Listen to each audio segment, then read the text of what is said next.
Okay, welcome everyone. Our town supervisor will be here at some point to welcome all of you, but in his stead, I'm going to get the meeting going, and so welcome.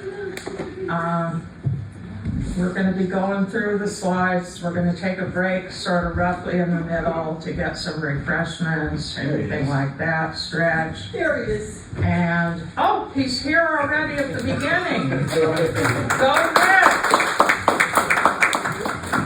Hello everybody, I'm sorry I'm late. I had a contractor at my house today, they just left about. We just started, so that's it. So go ahead and welcome Well, everyone. I thank you all for being here today. I thank Val and everybody else involved for putting this together. It's much appreciated. I always like hearing about, especially the history of Dover, right? Val keeps it alive, she does a phenomenal job, as well as the Historical Society itself. But thank you all for being here today. I hope you enjoyed the program. Again, I apologize for being a little late. Dick Pelkey, I'm fixing up the house I bought from you 32 years ago. But welcome everybody. The place is yours today. Thank you very much. Thank you. Oh, Rich, you can take a copy of the magazine. I'm going to sit with everybody. For the town board. Okay. Where was I? Oh, the break. Then we're going to finish up. And when you leave, make sure you stop at the shelf on the way out and just do the exit survey. I made it really easy. There's just two things of questions, and you can put your answer right up there with a tape on. If you have any comments, you don't have to, but if you have any comments, there's Post-its and pencils there too. You can put on the comment board. So the county legislature has given us a grant for this, and they're very anxious to get feedback on how it goes. So that's why the exit survey and the zip codes of residents and all of that is so important. So with that, I'll get going. The first thing is doing history. And basically, that's one of the themes that was set up by the American Association for Local History Societies or whatever. I can't remember it now. AALHS, right?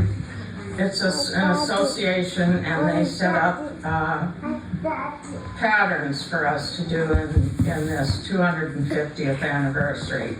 And one of the themes that we chose was doing history. And that's just the history, the study of history is not the same exact thing as the past. And you should have all gotten a handout of that when you came in and registered. If not, there's more there.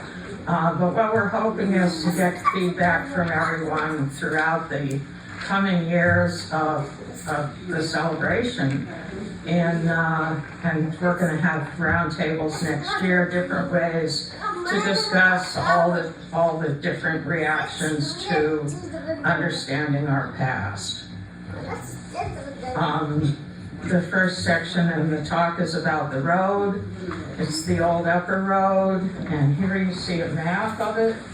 Just to sort of orient you, the upper road is the one that goes through Wingdale and Fishkill, and the lower road was the one they used prior at first. It went through Danbury, but then of course Danbury was attacked and burned, and New York City was taken. The lower road wasn't safe anymore. They started taking the upper road. And I guess we should be thankful for that, because that's what brought George Washington right through our town repeatedly. Then when you go zoom in on the territory here, you can just sort of orient yourself. If you click each one, it'll pop up. Yeah, there's the library. And there's the old wing barn where that's the other firehouse station. This is the site of the Morehouse Tavern. And there's one more, I think. Oh, the elementary school. So then we have, next slide. Yes. This is a zoom in on the part of the Old Upper Road that goes from where it enters on Wingdale Mountain, enters Dover, up to where it goes over by Bulls Bridge. So there's networks of it was an ancient highway, and Hawk is going to tell us a little bit about that right now.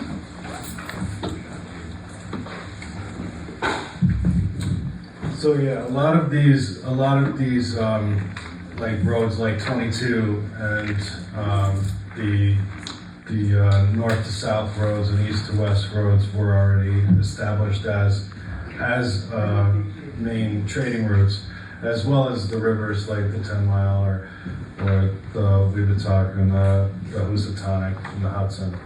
And so these were already well-established trading routes, and we'll get into like where towns were later on. But, yeah.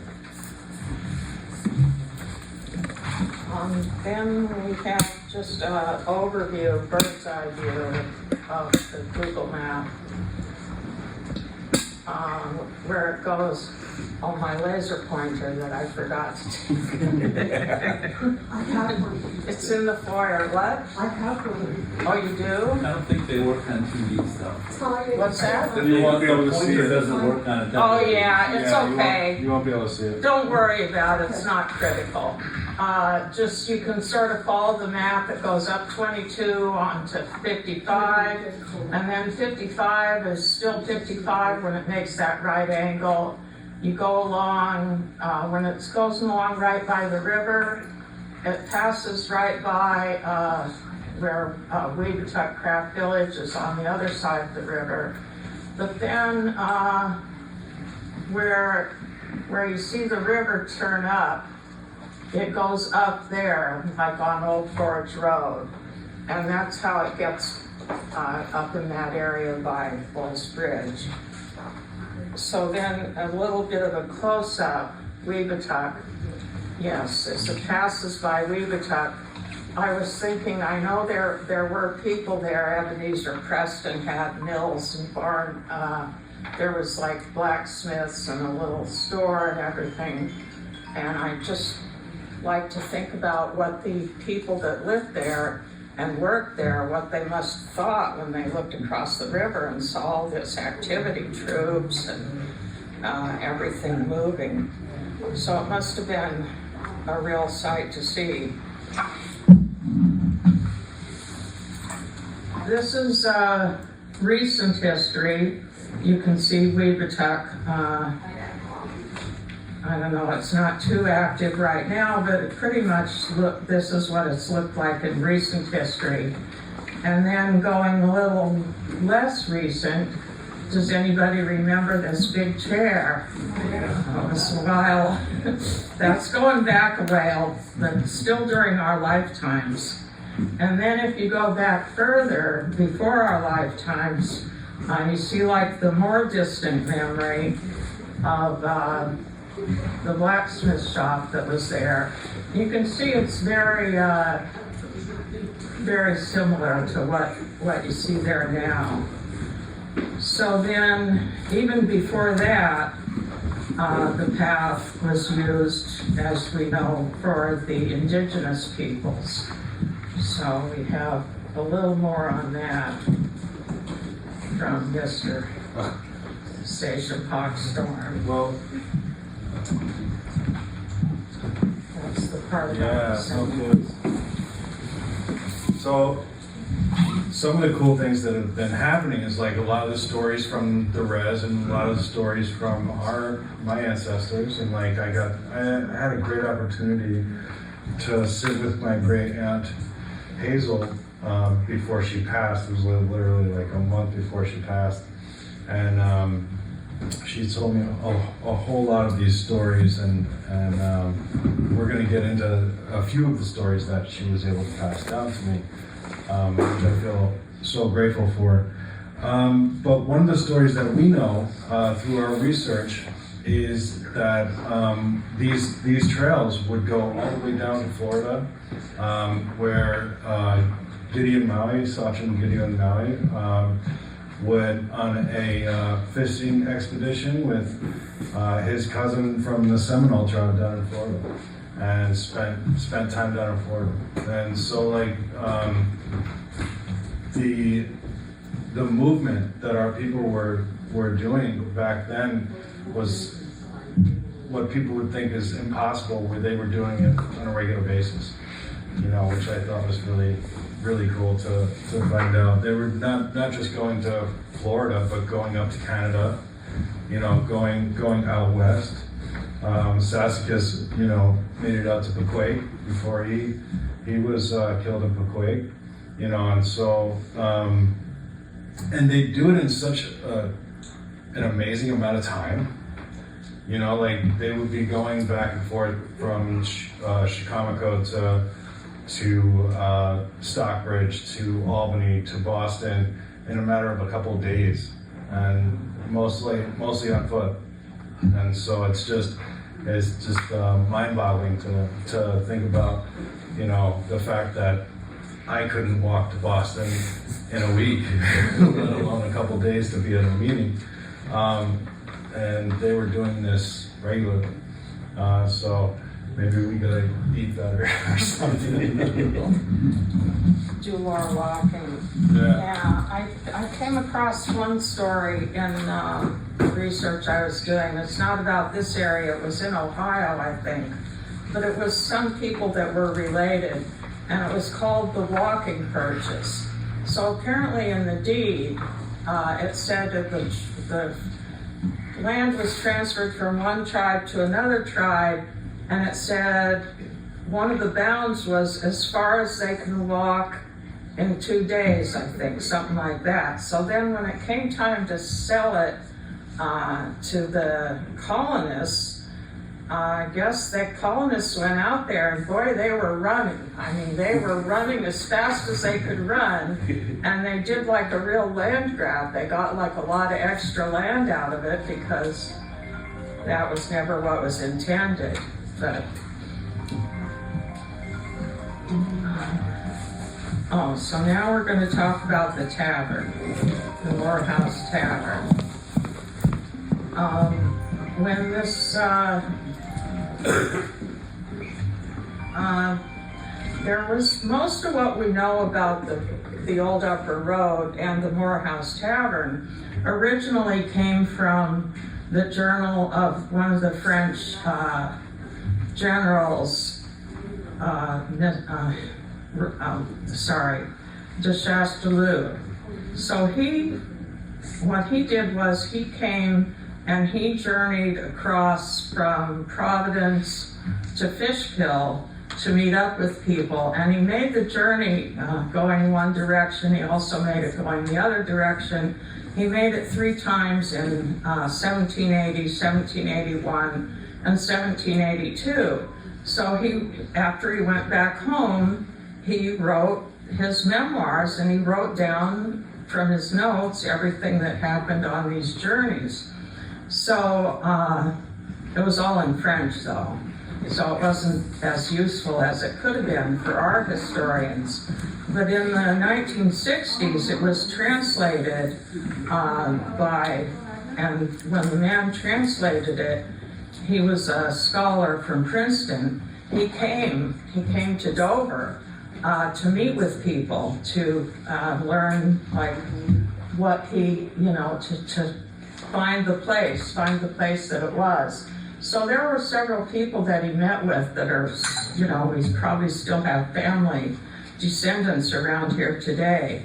But when they used the journal to tell where it was and to tell more about it, one of the things that surfaced was Miss Annie Wings Levings, Mrs. Levings. She was a Wing originally, and she had said that she grew up in the brick house that was across the street from the Morehouse Tavern, so she remembered what it looked like when she was a child. And then she also mentioned that the Moosehead Tavern was the Moosehead, the place she grew up in, wasn't a tavern then.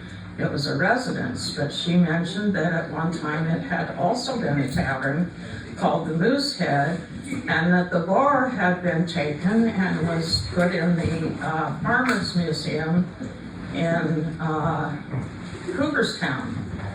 So then my friend Michelle Zimminghouse, she was had like a traveling nurse position there at the time. She said she would go and she would look and see if it really was there.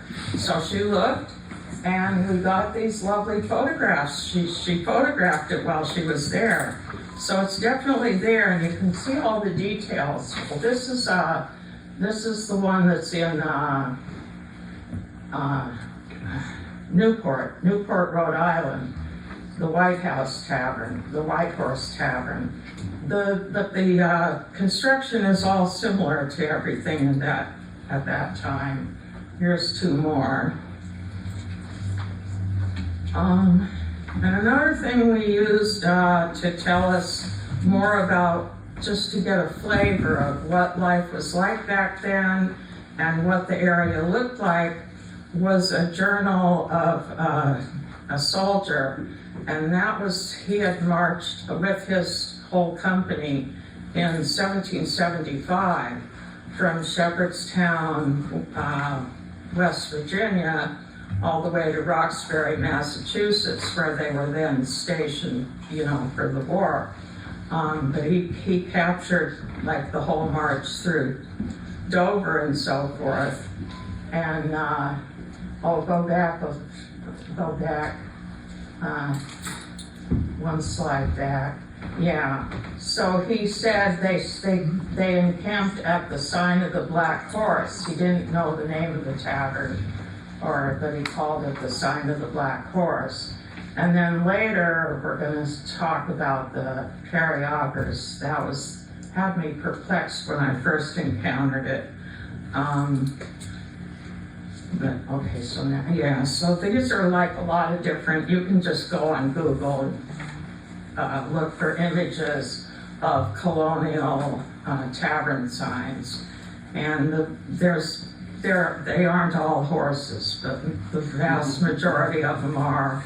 There's also ones that have the red lion on them. That seemed to be popular too. So this was the neighborhood, the general neighborhood there that we were talking about.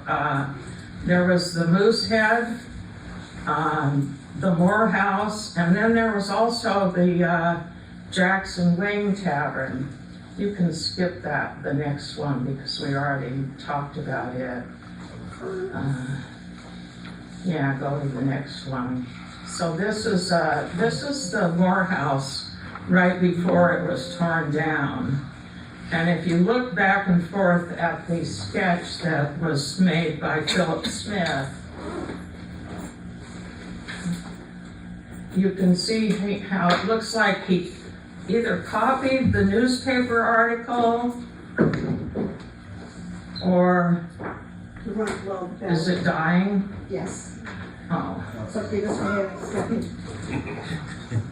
Oh, yeah. Yeah, the battery doesn't last more than like an hour or so. You got it? Okay. So, yeah, just toggle back and forth between this one and Philip Smith's, no, the next one.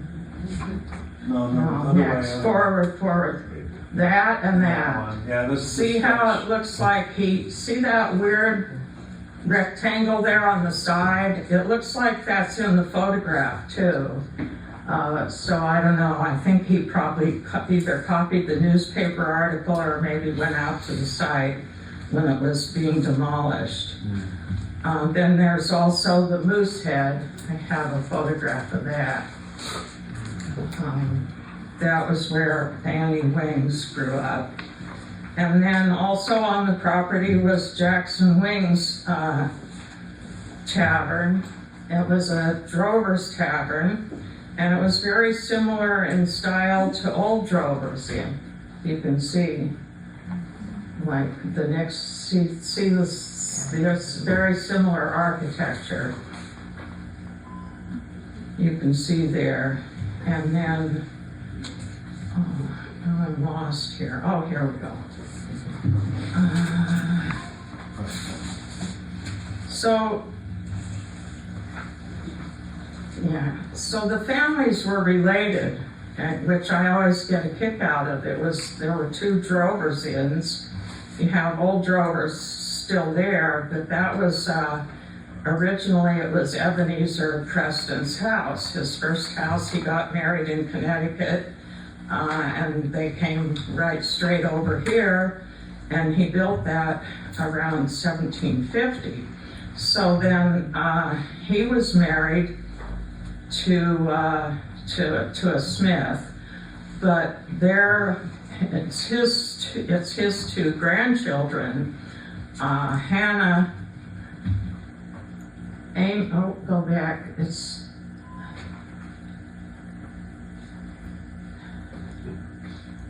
John Preston and Hannah Preston. So they are the grandchildren of Ebenezer Preston, but they married a brother and a sister, because Amy Wing and Jackson Wing are brother and sister, and so the Wing, they're related. The two Drovers inns are also, the families are also related, so I always enjoy that. And it's fun to imagine how these families were keeping the inn in the olden days. Oh, that's my favorite one there. That's what I imagine it must have looked like inside. It could have been fancier though, because he was very wealthy, but it's not that big, so I still think it was probably pretty simple like that. I think that's how I picture it anyway. This one is the White Horse. And then the next one isn't really anywhere that close to here. It's in Bennington, Vermont, but it sort of looks like a similar scene to what you might have found around the area. So then, the French allies. Let's see, page 5, I guess. Oh, it's not here. Oh, okay. Yeah, so here he is. That's his map, the chart of the Marquis de Chastellux. Then we have this is the enlarged section of it, and you can see those blue dots. It goes Fishkill, Moore Tavern, Nevensorp, and Washington. Now Washington, that threw me. I thought maybe they were talking about the town of Washington, and the dot would be in the wrong place. But in different places in the journal, he seems to refer to the area just over the line in Connecticut. He refers to that as Washington. So I'm not sure, need more research to figure out why. But that's what that's about. So he goes, when he's writing in the journal, he gets to the Morehouse Tavern, and he's pretty upset because it's completely full of drovers. So there's not a single room available. Now this was something I found in a display on an exhibit on the history of drovers. And then the next one, it seemed to be in that same display, and it looked like maybe the reaction of the indigenous people, but if you look, there's no drovers or cattle in it. So I don't know what it was doing in there, but that's where I found it. Maybe the cattle are just off the scene. It was very important to keep records about the ownership of the cattle, and they would go and they would register their earmarks. Instead of, they didn't brand them, they would mark the ear somehow. So this is a typical earmark. Time for a break. Okay, so where do I have it? Oh, maybe in here. Sorry about that. I wanted to do like a caption of, just wanted to do like a few quick sentences on his story to refresh my memory. But, yeah, here it is. So he's talking about when he gets there, he's talking about the inn, and he says, I was going to it, and it's in the Oblong, and it's kept by Colonel Andrew Morehouse. And then he says, for nothing is more common in America than to see an innkeeper eternal. And then he sees when he gets there, he's pained to learn that it was occupied by 13 farmers and 250 cattle coming from New Hampshire. So they're coming from New Hampshire, they're passing through, and obviously the cows aren't staying in the inn, but the farmers, their horses and dogs were in possession of the inn. So he finds out, he's chatting them up while he's having his aides looking for a different, trying to scope out the area, where else could they stay. He's chatting with them, and he finds out all the particulars about how the whole thing worked with the drovers. I guess they had to go and they had to weigh the cattle, and then it was a form of tax. They had to pay this tax, so they had to do a certain amount of by weight. It was all by weight, so they had to have all their cattle weighed, and then this was all going to go to the troops to feed them.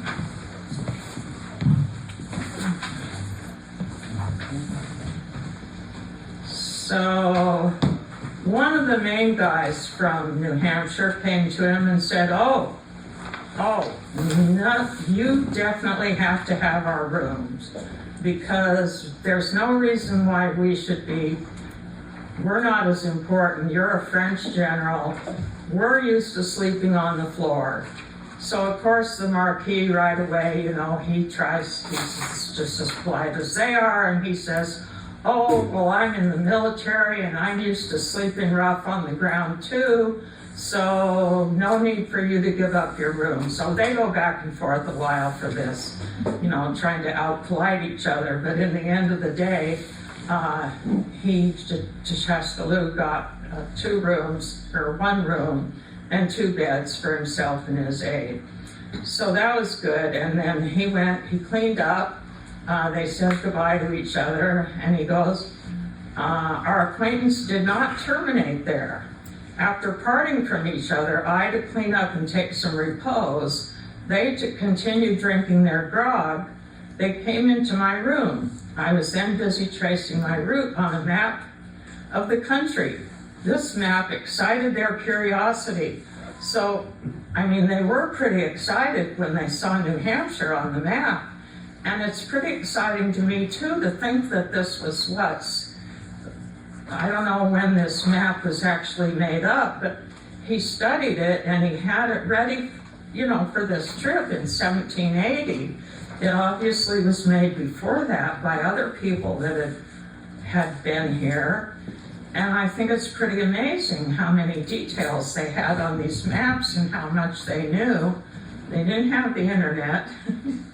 They didn't have printed atlases. And look how much they knew. So these drovers, they were so excited when they saw New Hampshire was there, so they called their friends in from the other room. So by then the whole room was filled with people, chatting and talking about, I guess they were having like a whole little party like we have when we go to conventions or destination weddings. After the event, everybody gathers in one person's room, have a bottle of wine, a few snacks, and it's like a very big addition to the occasion. So that was his stay, and then he went on the next day going to Hopewell.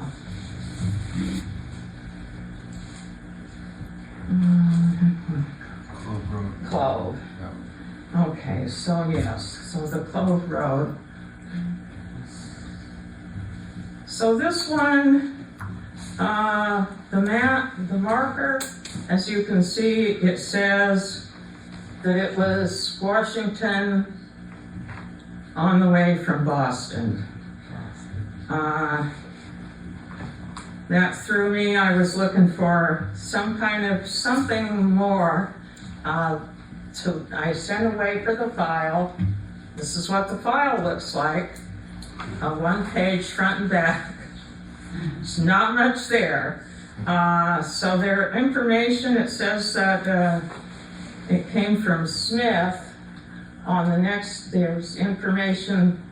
Here's what they used for what Stephanie Mowry used to place, pinpoint the PDF, the map dot in the historic survey in the 1980s.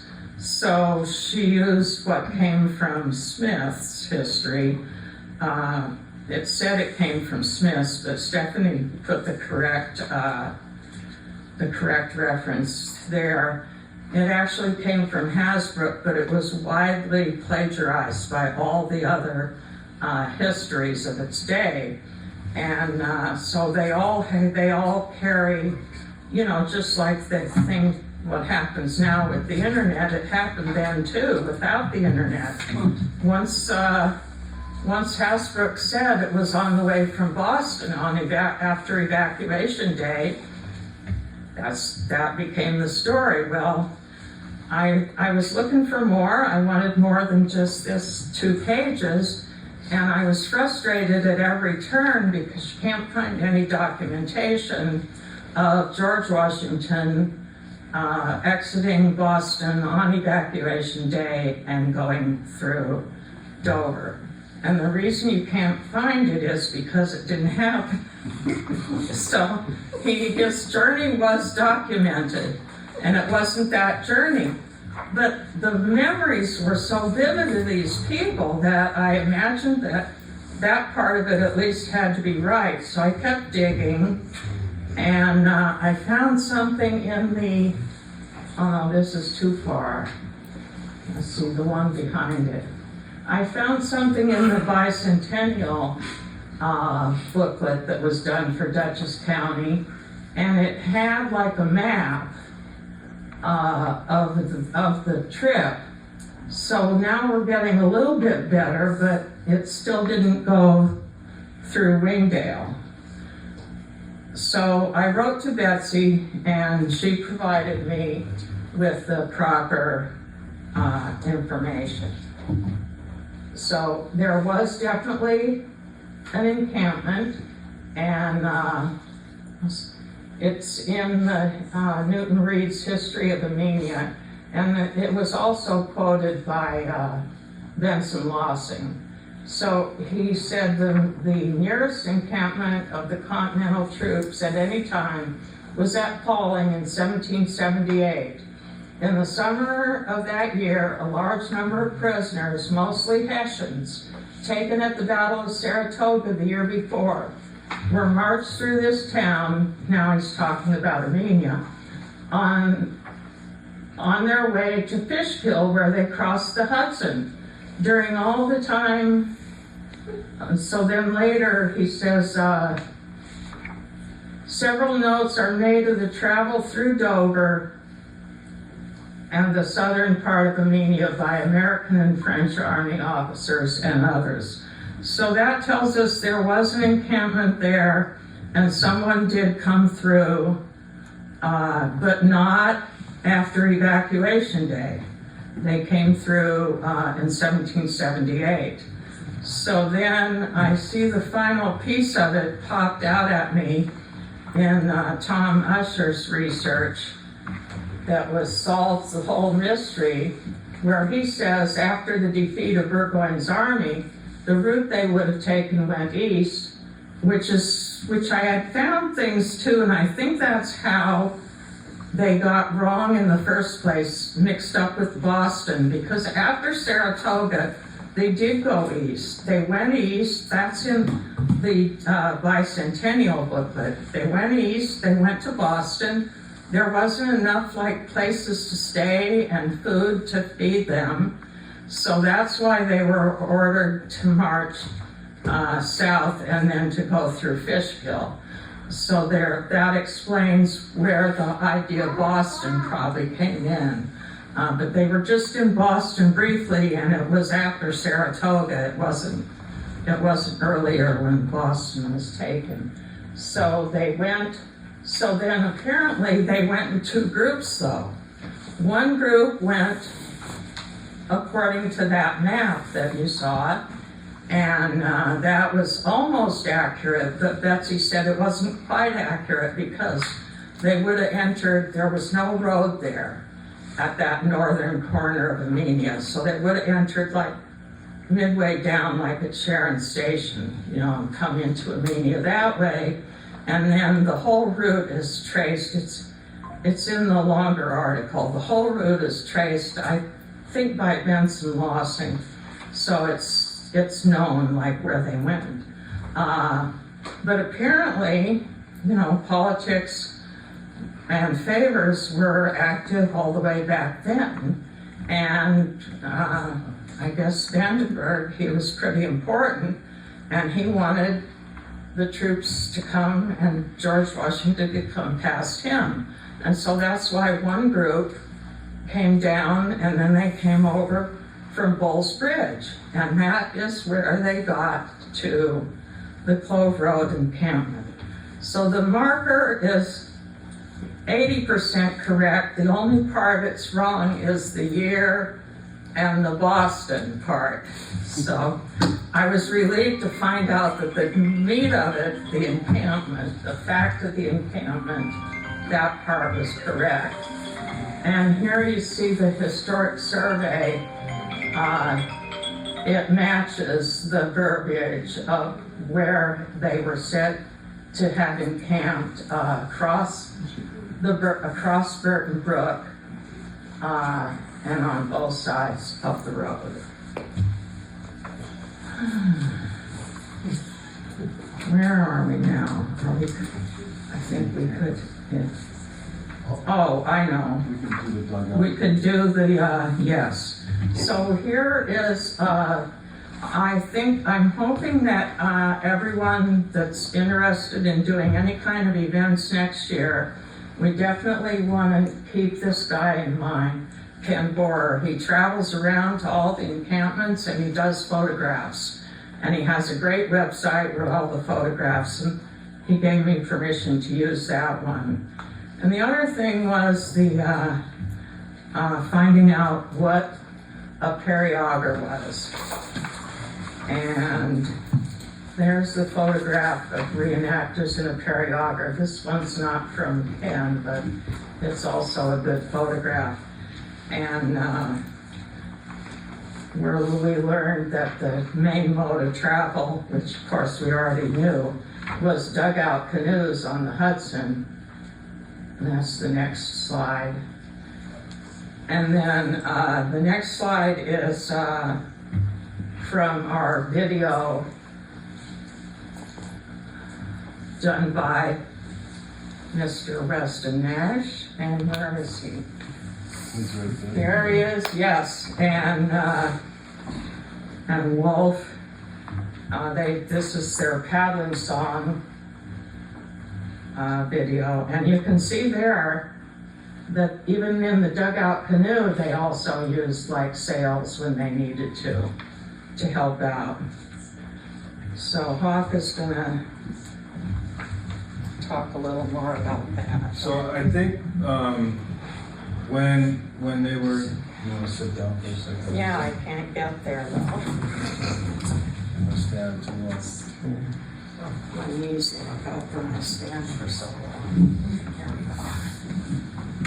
What we're finding is that the dugout canoes that we've had forever were being remade by the colonists, by the traders, and so they would make these dugouts, but they weren't really as good for, they're good for people or a couple people and some supplies, but the way they were bringing supplies, they needed a lot more room. So what they would do is they would actually do a very long dugout canoe and cut it in half. And then you would have like a storage part of the vessel and the dugout canoe for the people as well. So I just found it interesting that they were going to utilize. I mean, they learned to do the dugout canoes with us or from us, and then they expounded on it for their trade purposes, which was interesting. And then, like Val was saying, they had the sales as well. Yeah, I mean, that's all I really wanted to say on that. But I know Val's been standing a long time, so I don't know if you guys are ready. We can take a break for about 10-15 minutes. We have some refreshments outside here, and let's try to reconvene in about 5 after. Where I had run into this mystery of what was Nevensort. So I did finally figure out part of it. The word Neven is Dutch it's the plural for the word for male cousin or male nephew. And the word sort is village or hamlet. And they actually embellished a little bit on that in the Frisian word, was not only just a village or a hamlet, but it was one where they had made like a mound to put the important buildings on top of the mound. So I thought, well, that must be like, have something to do with this. And then when you look at the map, the overall map, you can see this is like just the general overall. And once again, when you go up on Old Forge Road past Holland Valley Homestead, then it sort of cuts across. So you see that double bend in the river. It sort of cuts across there. It doesn't go all the way in and follow it. And then it goes and crosses the 10-mile, sort of where the footbridge is today. And there's I've mapped out a whole village over there. There's probably about 26 to 30 wigwam platforms in that area between the footbridge and Harlem Valley Homestead.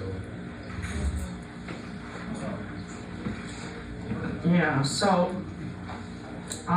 one of the Connecticut historians there were several like references in Connecticut histories and historians, but I like this one because it pretty much summed up the whole progression.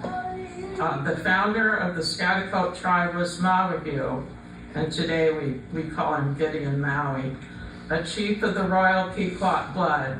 When the tribe was dispersed by Captain Mason and his men, a fragment, including several members of the royal family, settled in Dover in New York. And so that, when they're talking about dispersed by Mason, that's the end of the Pequot War, when they were in 1637, when they were pushed out, and Sassacus came across, fled with part of the survivors of his band, and they went to the stone church for safety. Of course, we know that he already knew the stone church was there and that it would be a good place, to seek refuge. Because no matter how you figure he was going to get aid from the Mohawks, no matter how you figure out the route between where he was and going to the Mohawks, none of the logical routes take you past the stone church. So there's no way he accidentally discovered it somehow on his way.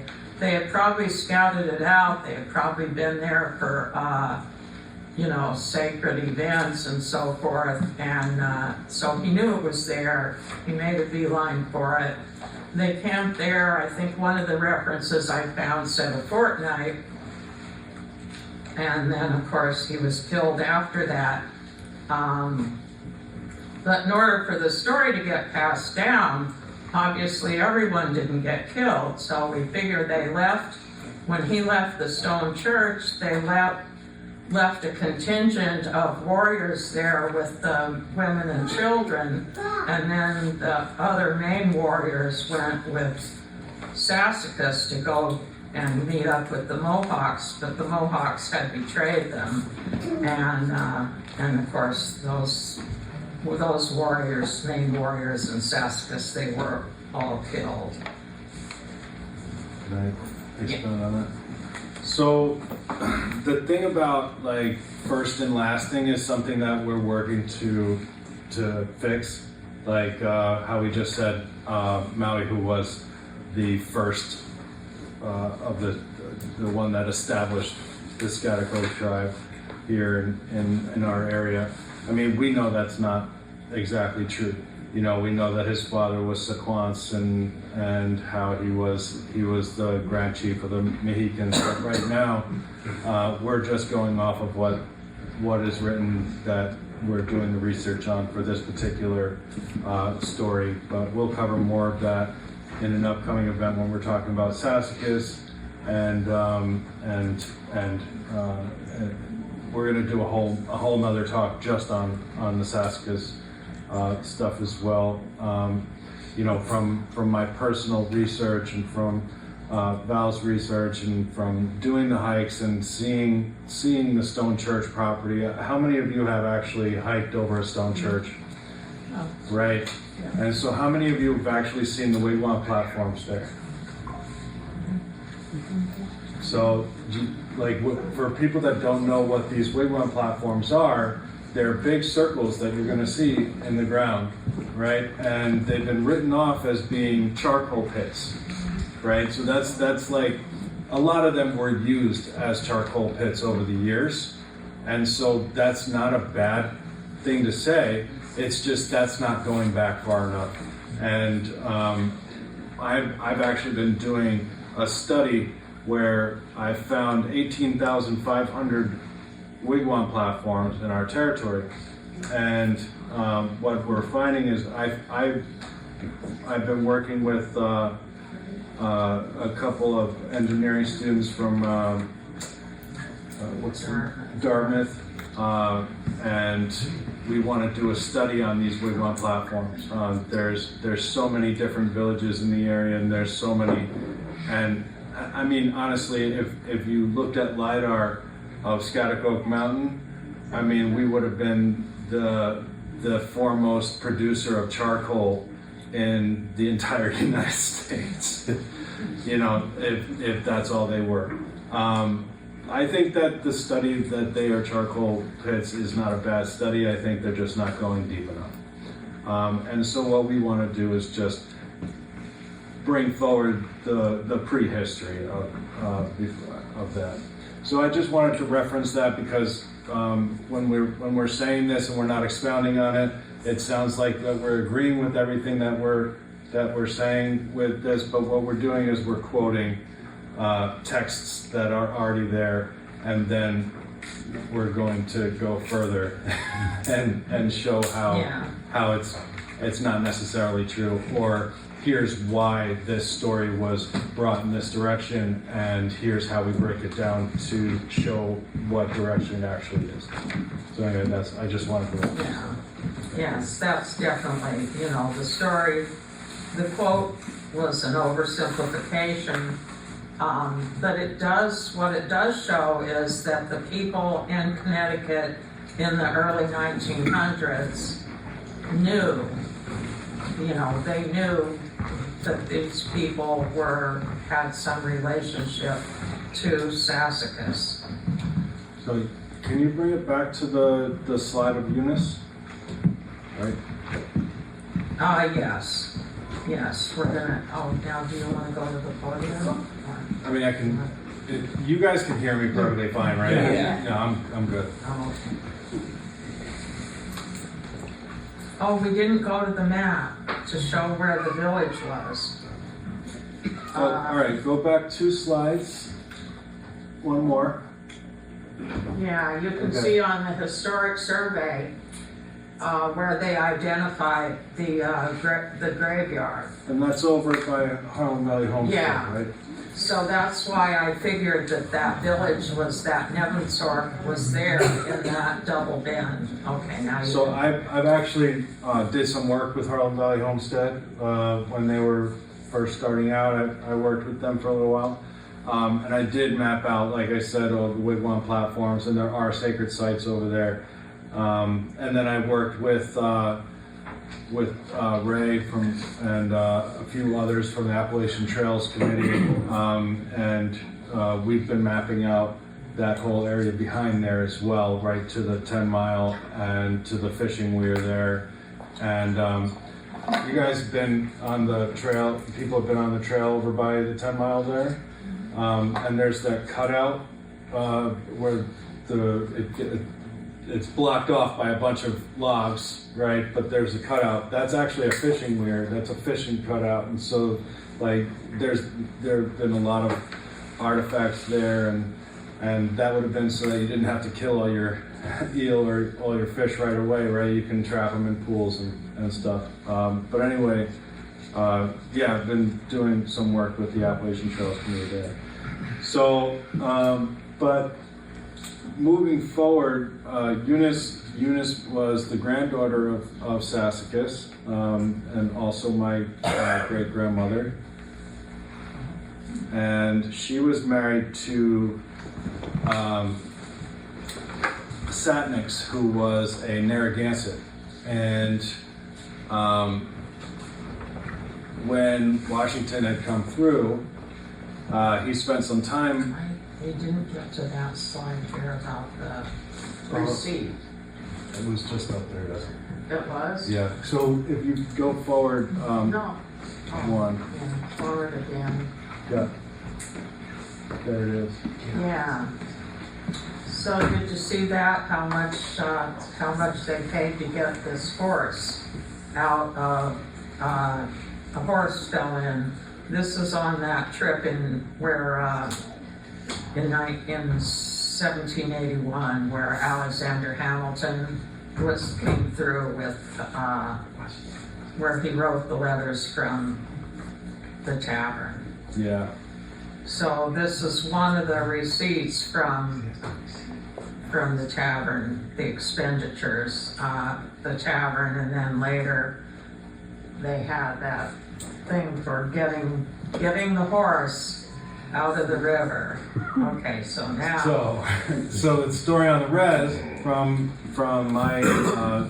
my grandmother and has been passed down from Satnix is that they all went over and visited on the res, and they were drinking, and everybody loved to drink and talk about those wars back then.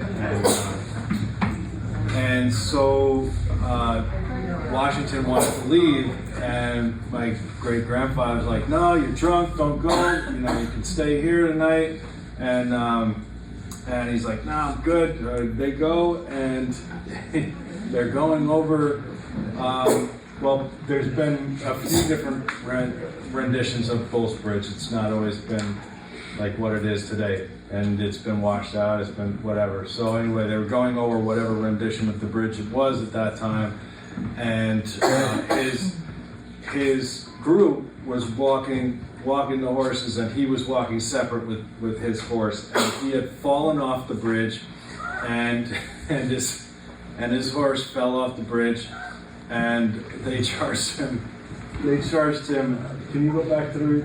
$215 at that time. Could you imagine how much money that was? $215 to pull his horse out of the falls. But I just find it so nice, so cool when I'm like remember I told you I got these stories from my aunt, and to see to bring the receipts of the stories that were told, you know, and it's just, it's pretty cool, you know, for that kind of stuff to kind of like come together through the research that we've been doing. And so I just thought that would be a funny story to share with you guys of Washington and the Scaticor.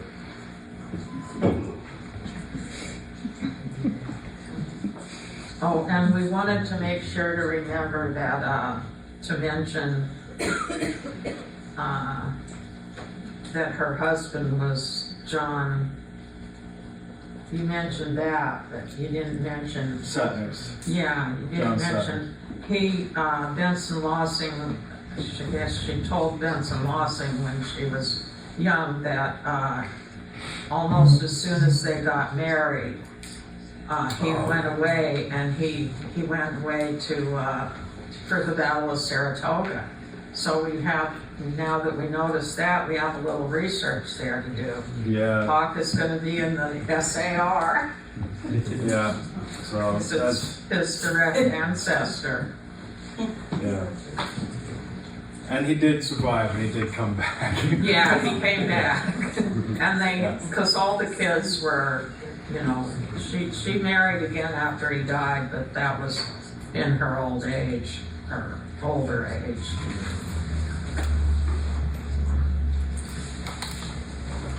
Okay, do you think, should we do this, or should we see if anybody has questions, or instead, because, I mean, this is all covered to death in the book, Yeah. so.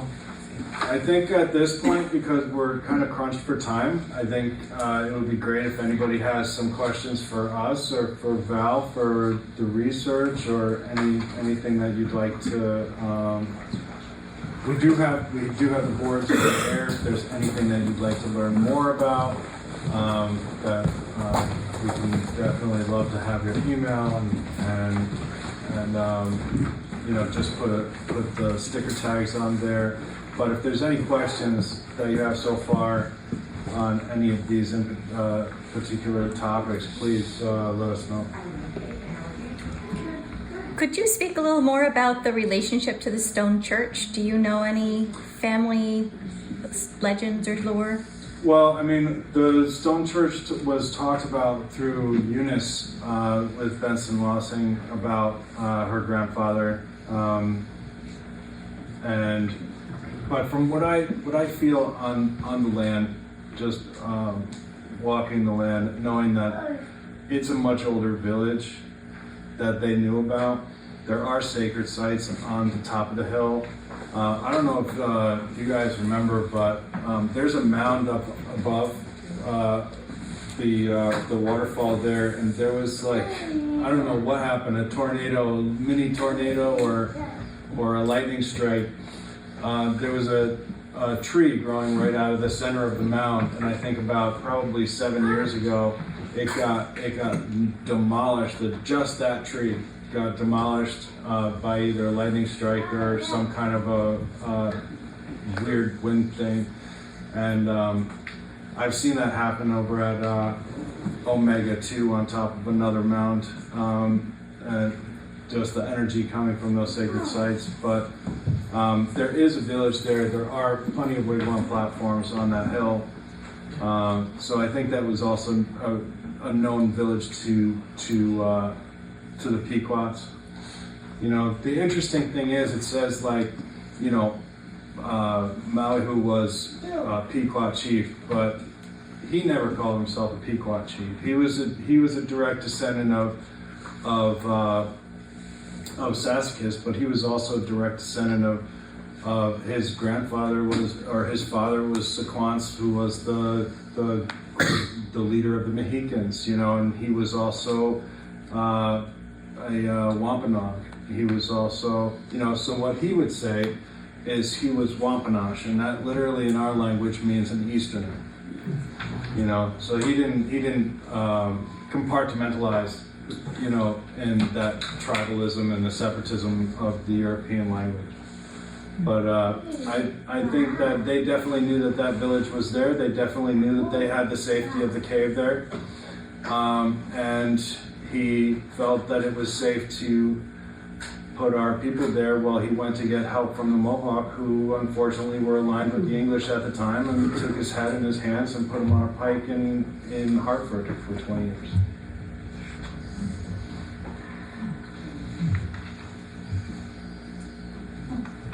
Anybody else? Any other questions? We're also having at the firehouse, we're having like a 10-year anniversary of the Stone Church ribbon cutting on November 1st. So there'll be more about Sassacus there at that. Yeah.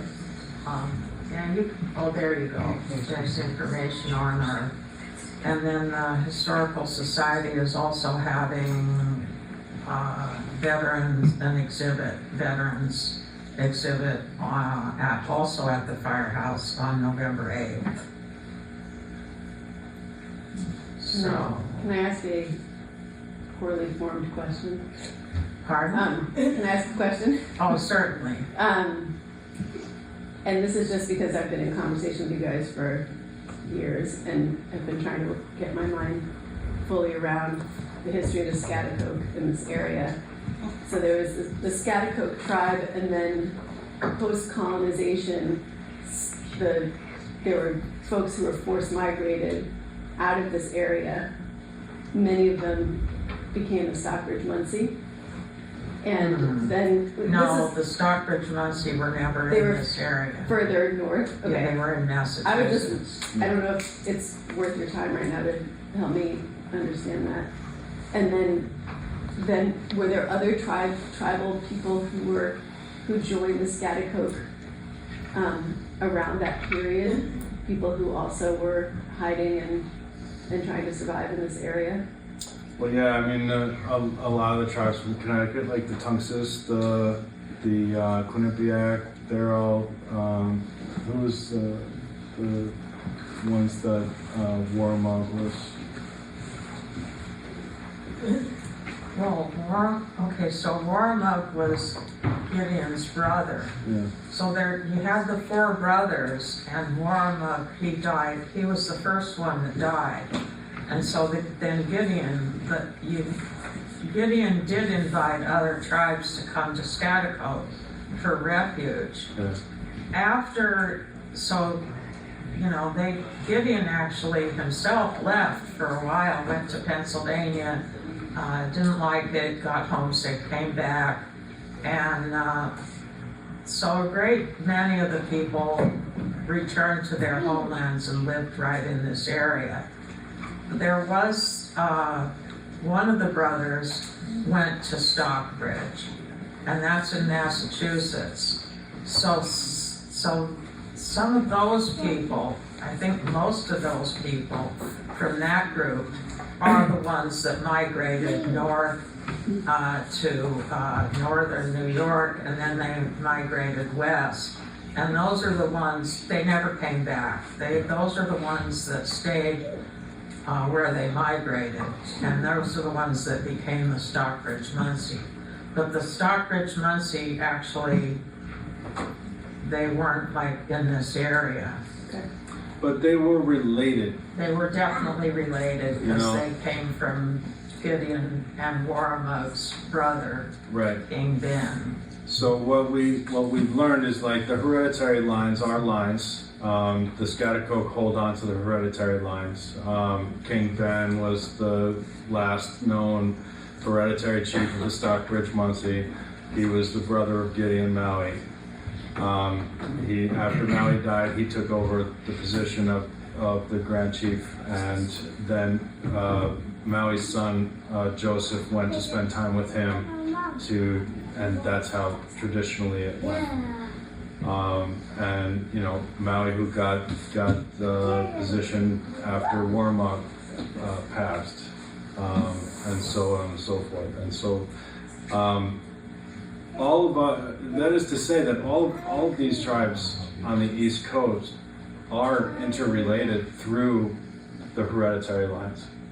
And so what we're doing with this book that we're coming out is kind of like we're repairing the whitewashed history of who the indigenous peoples are on the East Coast, rather than what they tried to do in isolating us and fighting us against each other, which we had no choice. I mean, we were getting annihilated, we were getting wiped out. So in order to survive, we had to even fight each other.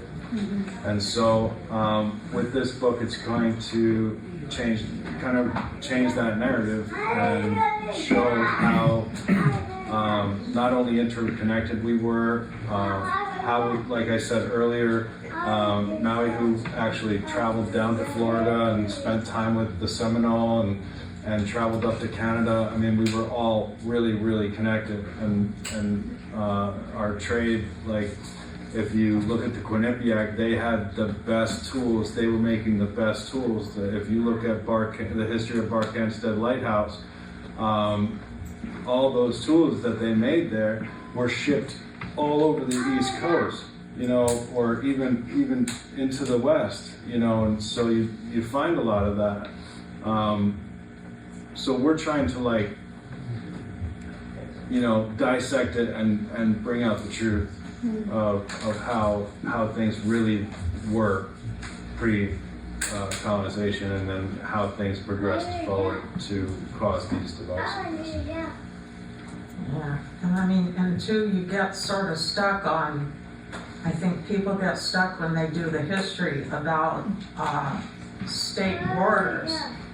But when you go back in time, there wasn't such a thing as Connecticut and New York. So, the history of the people that were in Connecticut near what is now New York, it didn't magically end at what later became the New York-Connecticut border. It was just, but it's hard to picture that when you're imprinted with that map that we're imprinted with today. So, you've got all kinds of, well, this one's territory was definitely here, and this one's territory definitely ended here, and then you read somewhere else, they're talking about the same tribe's territory, but the definite boundaries of it are definitely not the same. So, it's sort of... there were also incidences where there was brain towns, and so, like in the instance of the Stockbridge, they were taken from their area and put into Stockbridge, Massachusetts, where it was a brain town, and it was not owned by them anymore. And so once they had no more use for them, once the colonizers had no more use for them, they shipped them out because they had no ownership. There wasn't a reservation, Schaghticoke Reservation was established in 1736, already federally recognized as a reservation. Now things go back and forth, and with federal recognition and state recognition, and all of that happened later. But we were established in 1736 as a reservation. That's pre-Revolutionary War, right?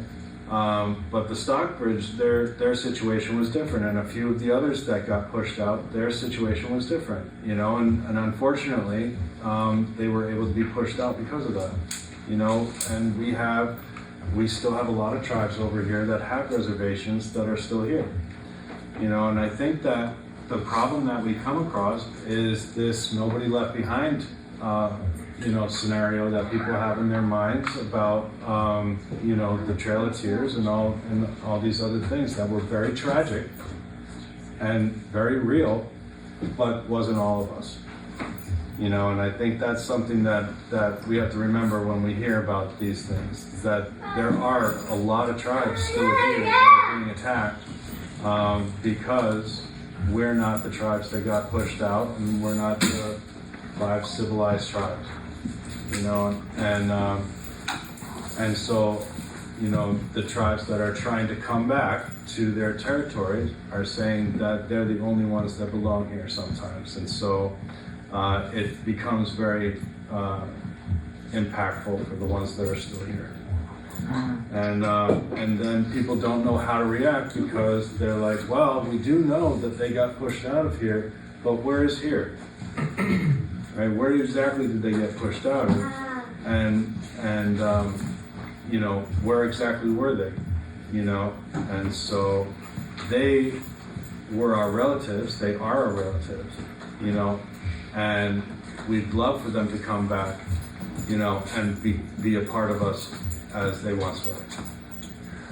I think that's the best way I can say it.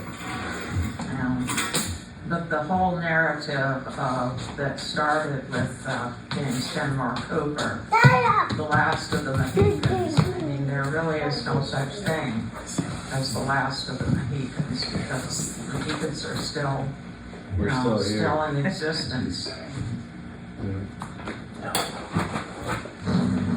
That was really helpful. Does that answer? I don't even know if that answers. No, that's very helpful. Stay tuned. More to come. More to come. More to come. Definitely. Yes, it's very, How many Scattercoke we got sitting in the room right now?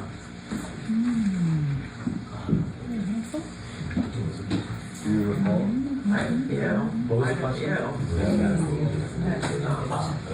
Stand up again, please. There we go. All right, Thank yeah, you very much. All right. yes.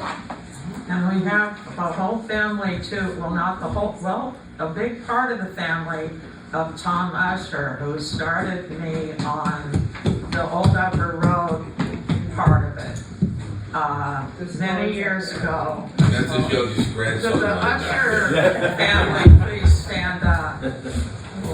Oh, yeah. Yeah. Thanks for keeping my father's legacy alive. We really appreciate it. He definitely earned it. And he did great. I don't know how he sat through all that. So, anything else? Anybody else have any burning questions? I do. About the Stone Church again. Yeah. Was the guy let up there to be assassinated? So he didn't die there. No. No. So he Because the sign's kind of misleading. You think he was like, you know, let up there, and I mean it's a perfect spot to get you, right? I mean. Well, no, actually, that was the protection. So he was actually, our people were protected there. And he went to get support from the Mohawk, so he left there. Okay. But he left our people there. So he went with a few warriors, and he went to get some support from the Mohawk. Unfortunately, they were in league with the English at the time. Gotcha. And so that didn't work out too well for him. Okay. You know, but no, that he actually, like, it was the smartest thing he could have done for us, because I think the Pequot at that point would have been wiped out if they continued on to the Mohawk at that time. So what he did was he put our people in the safety of that village there, and then moved on with some warriors to try to get some more support. Makes sense. Yeah, Thank you. no problem. I think there is one place on the battlefields of Connecticut. They have two different things. One of them, in one place, they need to edit it, but at one place it does say that he was killed in the Stone Church.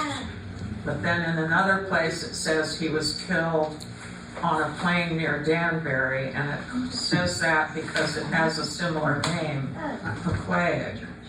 But I think that it doesn't make sense that he would turn around after he was All the way safe in back there, Dover, yeah. go back and, out of the frying pan into the fire to the Danbury. I think that it's just, it is a similar name, but at the time, the indigenous peoples, that name, Pequag, was also, it's Pequag today. So I think Also, that the was Mohawk where he was are killed. in New York. They're not, Right, so Yeah. he was going to the river. What I figure is he went over the Old Upper Road, heading for the river, made it as far as Pequay. I'm waiting for a document from the Connecticut historians. I have the transcription of just the single page where it says that he was killed, killed in Pequay. But I want to get the actual original document. It only makes sense that he would be going towards the river to go north along the Hudson to Mohawk territory. And we've been in a covenant chain with the Mohawk for a very long time, so it wouldn't be surprising that he would seek their assistance. Which will also be referenced in the book. Yes. The book that's The book. still in process, but we're coming out with 4 magazines pretty soon. And one of them will be on Sassacus and the Stone Church. So there'll be 4 of them. You keep referencing this book. What kind of help do you need to help this book get along? It's almost there, actually. Yes, very close, We're very close. Yeah, it's just basically, we had to get permissions to use all these ancient documents. It's going to be nonfiction. And so there's a lot of documents that we've been able to get together over the last, since 2012. We've been working on this. And so there's a lot of permissions to publish and to be able to, because we don't want to write our story. We want to show the story. We're not creating something. We're uncovering what's already there. What's the title? It's going to be Polishing the covenant chain, reaffirming the Scotticoke Mohicans in colonial New York, pre-colonial or colonial New York. Yeah, it's on the green. Has everybody gotten the green platforms? That's basically talking about the book. Yeah, and it mentions the 4 magazines that. Yeah. Those magazines will be like this magazine, basically. Just like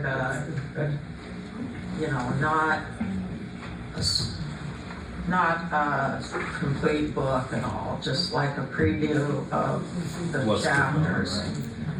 This will be a preview of 3 chapters, and then the other one is the hymnal that the Moravians translated into Mohican for the people in Scotticoke. So we got permission to publish that as well. So that's pretty cool. It's actually a hymn book from the reservation. I meant to bring that, and I didn't bring it today. That's actually translated in our language and in German and in English. Were these the Moravians up in Chicago? Yeah. Yeah. So Chicago is another Scotticoke village, and we talk about that with Abraham, and They ended up in Ohio, didn't they? some of them, yeah. There was the massacre of Gnadenhutten, and that was the Pennsylvania militia. Right. Yeah, and a lot of my relatives were actually in that. Yeah, it was, including Rachel Maui, who Gideon's daughter.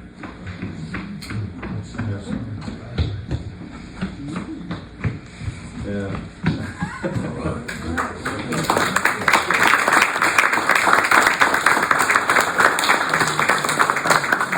Thank you, everyone. That was so great to see you guys here.